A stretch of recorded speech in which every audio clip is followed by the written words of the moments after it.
Okay, so this myth is called "Love Conquers All," and this myth has been around for a while. You see it, you see it in older myths, you see it in songs, the Beatles. Um, you see it basically everywhere you go. All sorts of media talks about love and how amazing it is, and um, all you need is love, basically. Um, and yeah, it's in movies. Beauty and the Beast, Sleepless in Seattle, Titanic, The Notebook. Even I got emotional during The Notebook. I got to admit. So this myth has a lot backing it. It's got a lot of energy behind it.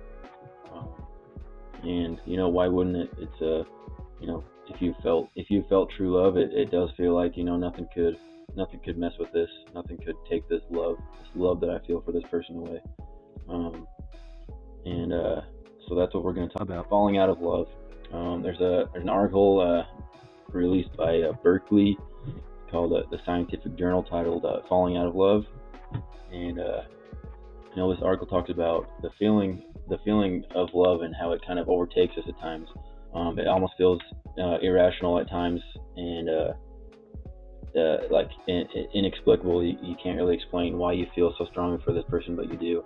And like maybe your parents or like outsiders might be looking into the relationship or into the situation, and they don't really understand why you're, you know, maybe acting a little odd. But it's because this feeling of love is overtaking you. And like I said, it can be inexplicable at times, and that's because it's subliminal. It comes from these unconscious origins, and we call it, true love, or we put this like mystical, like explanation or reasoning behind it, because we don't know exactly why we feel this way or where it's coming from.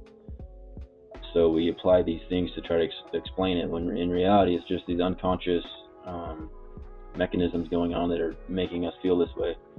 So many psychoanalysts have endorsed the presence of the unconscious mind. The main one being Freud. He perceived the unconscious as withholding feelings, memories, and desires well buried below the surface of conscious awareness. In the 21st century, these theories, as presented by Freud and others, require a little bit more evidence for us to accept them or to back them up. And so that's what a guy named Dr. Bagagan, I think, of Harvard Medical School, um, of cognitive processing, has done. So his study basically found that we can receive stimuli unconsciously and then use that information later on and use it for cognitive processing. So basically, we can receive information and unconsciously, but then later on use that information to make conscious decisions. All the while we don't know how we got that information or where it came from, but in the end, it has an influence on how we feel or how we behave. So that's basically how that's how they're claiming love works. Is we receive this information unconsciously from this person that we fall in love with, and we're not aware of that information, and yet it later on affects how we feel towards that person. So yeah, so this shows how we can fall in love with someone and call it fate or love at first sight, when in reality we just received and processed information that led us to these feelings without even knowing it. So while people believe and behave like falling in love is blind and inexplicable, on the other hand, they paradoxically believe that falling out of love is 100% conscious and based upon logical reasons. So basically, people believe they fall in love unconsciously and they don't have any control over it. But then when they start to fall out of love, all of a sudden they're extremely conscious and they know exactly why, and they point to these reasons. But again, what we'll find out here in just a minute is the reasons that they're falling out of love typically are unconscious as well, and the reasons they point to are not solely responsible for them falling out of love. Um, so yeah, so at some point people switch their viewpoints of love from unconscious and blind to conscious and full of insight. Um, and they all of a sudden know why the relationship is no longer working. Um, so many psychoanalysts believe that the unconscious mind has a greater role in cognitive behaviors such as love and marriage. Some believe the unconscious mind is embedded with childhood experiences that become the subliminal motivating force of behavior later in life. We've all heard of Erik Erikson, or I would assume we've all heard of him, and he developed the 8 stages of life model. In this model, he proposed that every conflict that a child encounters will become ingrained in his or her personality if left unresolved. So here's a case that basically explains how the unconscious mind can, wreak havoc on a relationship. So this was a case study presented by William Matta, and it displays just how these stages of development can be detrimental to a relationship if not properly resolved or at least discussed by the individuals in the relationship. So this case involves a middle-aged married couple. The husband, his name was Charles. The wife, her name was Marion. So Matta counseled them and discovered that Charles experienced a lack of trust, while Marion had a sense of low self-esteem since childhood. As their marriage progressed, Marion wanted to start college again in order to gain some self-esteem. Charles allowed her to do so at first, until the day he spotted his wife talking to a fellow male student. So at that point, Charles, he's got this lack of trust that originated from childhood, and this lack of trust all of a sudden comes to the surface. Unconsciously, it just appears. He didn't choose to, I'm gonna have a hard time. He didn't want to have a hard time trusting her. It was just there. It was dormant because there wasn't any reason for him to, there was no reason for him to bring it to the surface. But once he saw his wife, talking to that fellow male student, all these ideas start popping into his head, and that lack of trust, pops his head up pretty quick. So this in turn,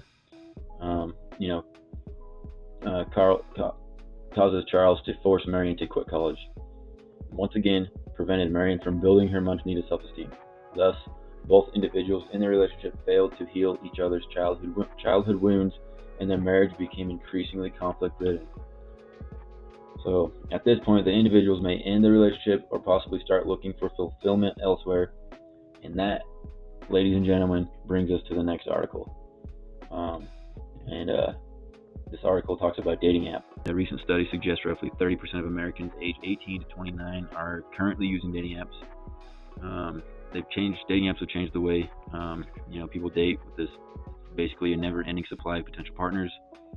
And as we'll hear in this article, dating apps, they've turned out to be pretty detrimental to individuals finding that true love, and they present themselves as a way to find love easily, but as it turns out, the old-fashioned way of meeting people in public or meeting people naturally it might be more effective as far as creating a longer-lasting, fulfilling relationship. And not only are singles in danger of not obtaining long-lasting love, but couples are at risk of losing the love they already have due to the presence of dating apps and the easy access that these apps provide to other people seeking some form of human connection.